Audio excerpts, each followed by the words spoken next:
de Bonaventura is one of the most successful film producers of all time. His movies have grossed more than $7 billion at the global box office, and he has worked with some of the biggest names in Hollywood. The films Lorenzo has produced and executive produced include smash hits such as The Meg, Jack Ryan's Shadow Recruit, Red and Red 2, Maze Runner: The Death Cure, The Last Stand, Shooter, Constantine, Doom, the G.I. Joe movies, and, of course, the Transformers franchise. He has worked with Hollywood legends including Bruce Willis, Arnold Schwarzenegger, Keanu Reeves, Jason Statham, Anthony Hopkins, Mark Wahlberg, Dame Helen Mirren, John Malkovich, Catherine Zeta-Jones, Morgan Freeman, Angelina Jolie, and Dwayne "The Rock" Johnson, to name but a few. A few years ago, I caught up with Lorenzo for a quick chat about the film Transformers: Dark of the Moon. Paramount Pictures, the studio producing the movie, needed some help with a very delicate matter that I was able to provide assistance with, and to thank me for helping them, they arranged a call with Lorenzo from Chicago and from the set of the latest big-budget Transformers movie. Hi, Dan. How you doing? Hey, Lorenzo, thanks very much for joining me on this call. How's it going over there in Chicago? Good, man. How about you? I'm great, Lorenzo. Thanks for asking. So, tell me, you're currently shooting Transformers: Dark of the Moon in Chicago. There's been a lot of excitement and anticipation online about what you guys are up to. Yeah. Can you tell us anything about what you've been working on today? Well, as you know, Michael and I prefer to try to keep as much secret of what's going on as possible so it doesn't hurt the viewing experience, because we're always worried if people find out things, it doesn't feel fresh, you know. But here's what I will tell you about. I think, one of the interesting things decisions that Michael made was to choose Chicago for a large attack, if you would. And he chose the city for a particular reason, which I understood pretty well when he described it, but when I actually saw it occur and saw the footage occur, it got me so excited. And the reason he chose Chicago is because in virtually every other urban city, skyscrapers, tall buildings are very close to one another. It's very narrow in between them, creating sort of a tunnel effect. In Chicago, they have very wide streets and very big elements like the river that runs through it that keeps the buildings at a distance from one another. And the result of that is that the scale of this movie is far bigger in feeling than either of the first two, because you can really feel the scale of it. You can see that although we don't have our Transformers, of course, on the set, but you can see that even when you're looking at the human beings, they feel more, in a way, more significant, because you can see more of the expanse of what's going on. So I think it's going to have this tremendous effect on the movie, that it's going to have this feeling like it's not like the first and second movie. You and Michael Bay have been shooting for some time now in Chicago. Does that mean the city plays a major role in the film? How much of the action actually takes place in Chicago? Well, there's a large amount of it. It's not the only action, but it's certainly the biggest action scenes in the movie occur here. So, reading between the lines, Lorenzo, can we assume the film's climax takes place in Chicago?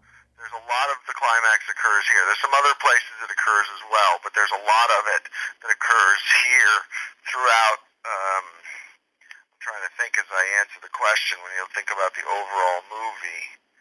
Yeah, this is where the biggest action occurs by far, and there's a lot of different sequences that occur here.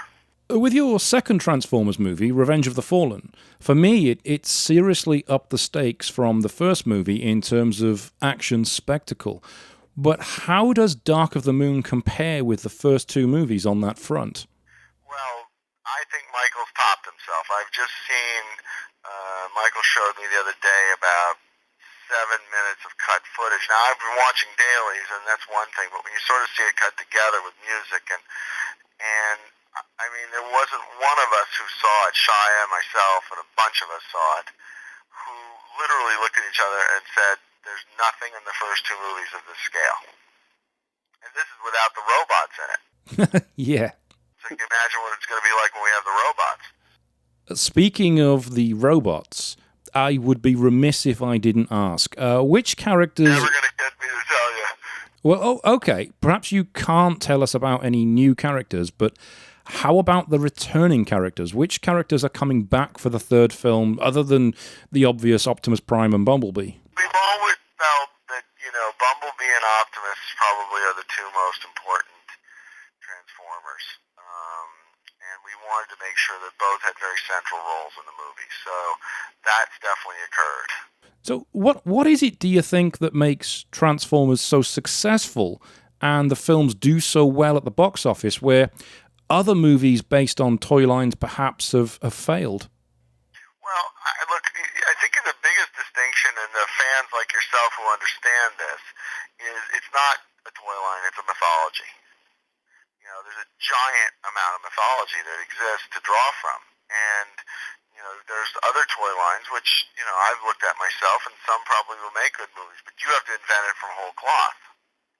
This has great characters, they have personalities, they have a backstory, they have, centuries of enmity between them, they have an underdog story in them. I mean, there's so much material that I think it is very clear to me that that's what's made it possible for us to be successful.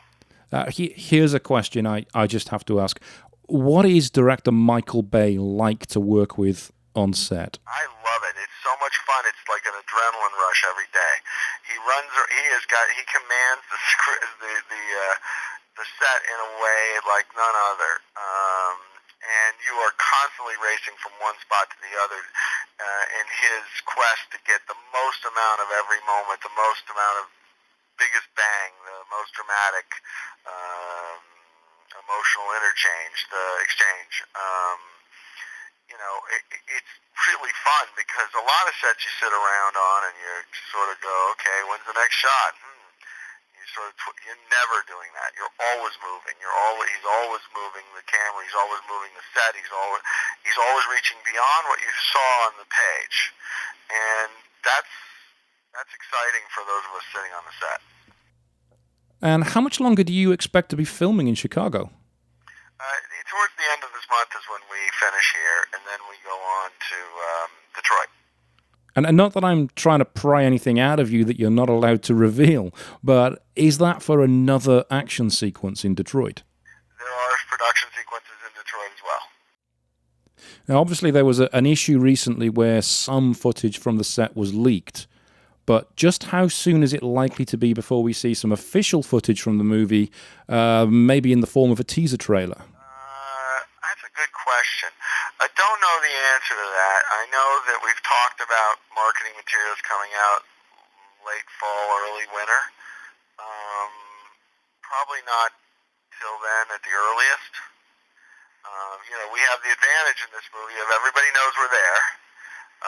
And in shooting in 3D is more complicated. We're all learning a little bit about the process, not just of shooting. Michael learned that in about a day.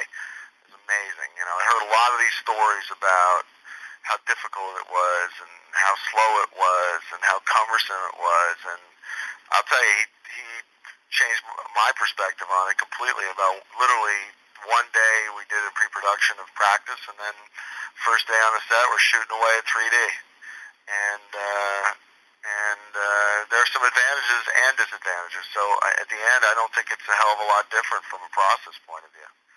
But the post-process and how the film is actually processed and how you deliver elements into them, 3D elements, the visual effects and all that, we're all still trying to figure out exactly.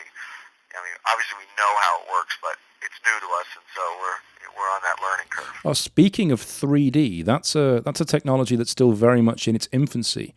How much do you expect the 3D element will add to the overall cinema experience?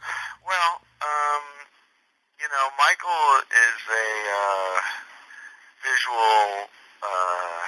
He's very demanding about visuals.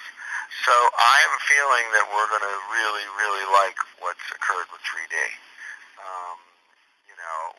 We also have a subject matter, and I'll say there are 30-foot-plus robots that are tremendously interesting in 3D. That sounds really interesting, and I can't wait to see what Transformers look like in 3D.